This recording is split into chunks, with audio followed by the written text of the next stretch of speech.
حضرت عمر رضی اللہ عنہ بسا اوقات ایک تنکا ہاتھ میں لیتے اور فرماتے کاش میں یہ تنکا ہوتا، کبھی فرماتے کاش مجھے میری ماں نے جنا ہی نہ ہوتا۔ ایک مرتبہ کسی کام میں مشغول تھے، ایک شخص آیا اور کہنے لگا کہ فلاں شخص نے مجھ پر ظلم کیا ہے، آپ چل کر مجھے بدلہ دلوا دیجئے۔ آپ نے اس کے ایک درہ مار دیا کہ جب میں اس کام کے لیے بیٹھتا ہوں اس وقت تو آتے نہیں، جب میں دوسرے کاموں میں مشغول ہو جاتا ہوں تو آ کر مجھے کہتے ہیں کہ بدلہ دلوا دو۔ وہ شخص چلا گیا، آپ نے آدمی بھیج کر اس کو بلوایا اور درہ اس کو دے کر فرمایا کہ بدلہ لے لو۔ اس نے عرض کیا کہ میں نے اللہ کے واسطے معاف کیا۔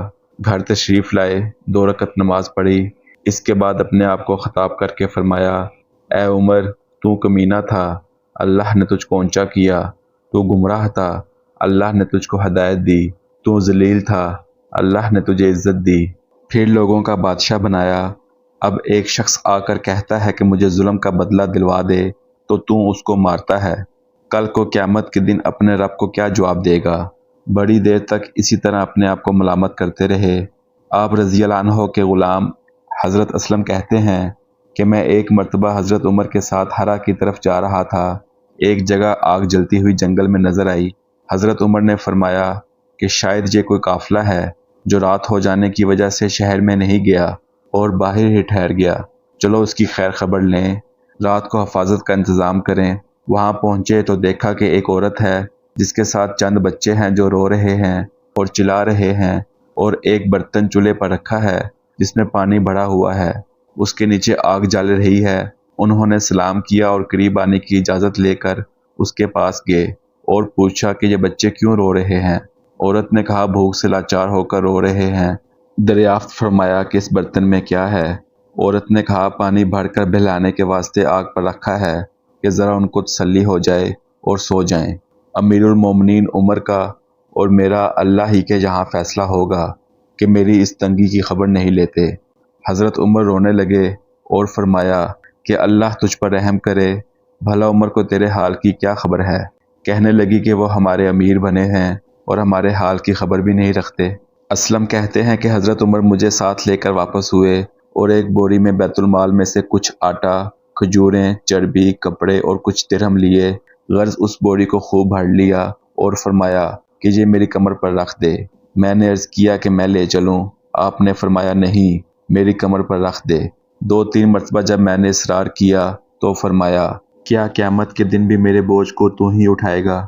اس کو میں ہی اٹھاؤں گا، اس لیے کہ قیامت میں مجھ ہی سے اس کا سوال ہوگا۔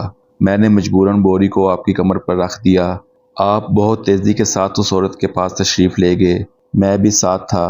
وہاں پہنچ کر اس برتن میں آٹا، چربی اور کھجوریں ڈالیں اور اس کو چلانا شروع کیا اور چولہے میں خود ہی پھونک مارنا شروع کیا۔ اسلم کہتے ہیں کہ آپ کی گنجانداری سے دھواں نکلتا ہوا میں دیکھتا رہا حتیٰ کہ حریرہ سا تیار ہو گیا۔ اس کے بعد آپ نے اپنے دستے مبارک سے نکال کر ان کو کھلایا۔ وہ سیر ہو کر خوب ہنسی کھیل میں مشغول ہو گئے اور جو کھانا بچا تھا وہ دوسرے وقت کے واسطے ان کے حوالے کر دیا۔ وہ عورت بہت خوش ہوئی اور کہنے لگی کہ اللہ تعالیٰ تمہیں جزائے خیر دے، حضرت عمر کی جگہ تم ہی خلیفہ بنائے جانے کے زیادہ مستحق تھے۔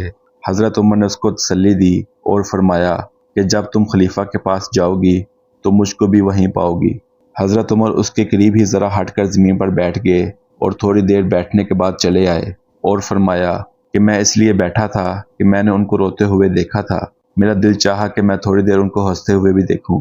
آپ رضی اللہ عنہ صبح کی نماز میں اکثر سورہ کہف اور طٰہٰ وغیرہ بڑی صورتیں پڑھتے اور روتے کہ کئی صفوں تک آواز جاتی۔ ایک مرتبہ صبح کی نماز میں سورہ یوسف کی آیت نمبر 86 پر پہنچے تو روتے روتے آواز نہ نکلی۔ تہجد کی نماز میں بعض مرتبہ روتے روتے گر جاتے اور بیمار ہو جاتے۔